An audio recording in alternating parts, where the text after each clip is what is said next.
আসসালামু আলাইকুম viewers, lovely blog চ্যানেলে আপনাদের সকলকে স্বাগতম। আজকে আমরা চলে এলাম নোয়াপাড়া অভয়নগর ভাটপাড়া কণা ইকো পার্কে। ভিতরের পরিবেশটা কেমন এবং শিশুদের জন্য কি রাইড আছে তা আপনাদের সামনে তুলে ধরব।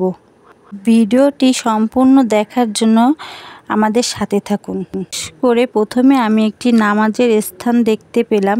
এটি আমার কাছে খুবই মনোমুগ্ধ লেগেছে।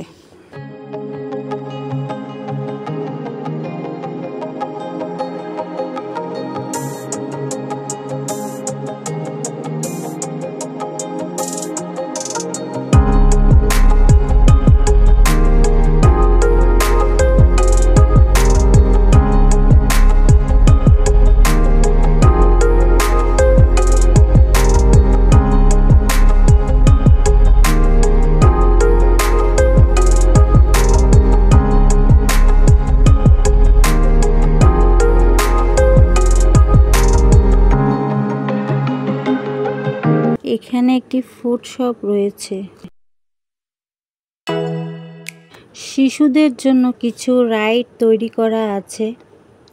সেখানে আমার মেয়ে খুব খুশি মনে খেলাধুলা করছে।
এখানে একটি কাঠের ঘাট তৈরি করা আছে। চাইলে আপনারা এখানে কিছু সময় কাটাতে পারেন। জায়গাটি খুবই শান্তদায়ক।